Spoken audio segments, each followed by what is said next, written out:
ತನ್ನ ಗಂಡನ ತಲೆಯನ್ನು ಕಡಿದವಳು ಈ ಮಾರಿ. ಊರ ಕಾಯೋಕೆ ಗಡಿದೇವಿ ಆದವಳು ಈ ಸಾಗರ ಮಾರಿಕಾಂಬೆ.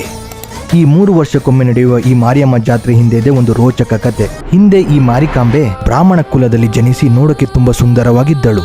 ಆ ಸೌಂದರ್ಯಕ್ಕೆ ಮನಸೋತ ಬೇರೆ ಸಮುದಾಯದ ಹುಡುಗ ಬ್ರಾಹ್ಮಣ ರೂಪ ಧರಿಸಿ ರೀತಿ ರಿವಾಜುಗಳನ್ನು ಕಲಿತು ಕಪಟದಿಂದ ಅವಳನ್ನು ಮದುವೆ ಆಗಿದ್ದನು. ತನ್ನ ಗಂಡ ಕಾಡಲ್ಲಿ ಕೆಲಸ ಮಾಡುತ್ತಾನೆ ಎಂದು ನಂಬಿದ ಮಾರಿ ಅವಳಿಗೆ ಮಕ್ಕಳಾಗಿ ತುಂಬಾ ಖುಷಿಯಿಂದ ಜೀವನ ನಡೆಸುತ್ತಿದ್ದರು. ಒಮ್ಮೆ ಅವರ ಮಗ ತನ್ನ ತಂದೆ ಜೊತೆಗೆ ಹೋಗ್ತೀನಿ ಅಂತ ಹಠ ಮಾಡಿ ಕಾಡಿಗೆ ಹೋದಾಗ ಅವನ ಕೆಲಸ ನೋಡುತ್ತಾನೆ. ಎಮ್ಮೆಯ ಚರ್ಮದಿಂದ ಚಪ್ಪಲಿ ಹೊಲಿಯುತ್ತಿರುವ ತಂದೆಯನ್ನು ಕಂಡು ಮಾರನೇ ದಿನ ಅಮ್ಮ ನಾನು ಕೂಡ ಅಪ್ಪ ಹಾಗೆ ಚಪ್ಪಲಿ ಹೊಲಿಯುತ್ತೇನೆ ಎಂದು ಹೇಳಿದ ತಕ್ಷಣ ಮಾರಿಕಾಂಬೆ ಹೃದಯ ನಡುಗುತ್ತದೆ. ಸತ್ಯ ಅರಿಯಲು ಅವಳು ಕಾಡಿಗೆ ಹೋಗುತ್ತಾಳೆ. ಕಾಡಿನ ಮಧ್ಯೆ ಸಣ್ಣ ಗುಡಿಸಲಿ ಚಪ್ಪಲಿ ಹೊಲಿಯುವುದನ್ನು ಕಂಡ ಮಾರಿ ಅವನು ಬ್ರಾಹ್ಮಣನಲ್ಲ ಎಂದು ತಿಳಿದು ಆ ಕ್ಷಣ ಮಾರಿಯಾಗಿ ಬದಲಾಗಿ ತನ್ನ ರುದ್ರ ರೂಪಕ್ಕೆ ಹೆದರಿದ್ದ ಗಂಡ ಎಮ್ಮೆಯ ಒಳಗೆ ಅಡಗಿಕೊಳ್ಳುತ್ತಾನೆ. ಇದನ್ನು ತಿಳಿದ ಮಾರಿ ಒಂದೇ ಏಟಲ್ಲಿ ಎಮ್ಮೆಯ ಮತ್ತು ಗಂಡನ ತಲೆಯನ್ನು ಕಡಿಯುತ್ತಾಳೆ. ಮನುಷ್ಯ ರೂಪವನ್ನು ಬಿಟ್ಟು ಶಕ್ತಿಯ ರೂಪ ಧರಿಸುತ್ತಾಳೆ. ಅದೇ ಕಾರಣದಿಂದ ಹಿಂದಿನ ಕಾಲದಲ್ಲಿ ಈ ಮಾರಿ ಜಾತ್ರೆಗೆ ಎಮ್ಮೆಯ ಬಲಿ ಕೊಡುವ ಪದ್ಧತಿ ಬಂದಿತ್ತು. ಕೆಳದಿಯರಸರ ಸಮಯದಲ್ಲಿ 16ನೇ ಶತಮಾನದಲ್ಲಿ ಮಾರಣ ರೋಗ ಜಾಸ್ತಿ ಆದಾಗ ಊರ ಜನರೆಲ್ಲ ಈ ಮಾರಿಕಾಂಬೆಯ 3 ವರ್ಷಕ್ಕೊಮ್ಮೆ ಜಾತ್ರೆ ಮಾಡಲು ಪ್ರಾರಂಭಿಸಿದರು.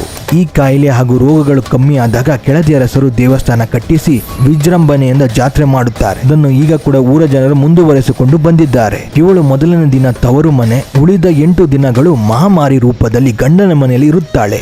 ಕೋಳಿ ದೇವರಿಗೆ ಕೊಟ್ಟು ಎಮ್ಮೆಯ ರಕ್ತವನ್ನು ಬಲಿ ರೂಪದಲ್ಲಿ ಸ್ವೀಕರಿಸುವ ಈ ತಾಯಿ ಶಿರ್ಸಿ ಮಾರಿಕಾಂಬೆಯ ಸಹೋದರಿ ಕೂಡ ಹೌದು.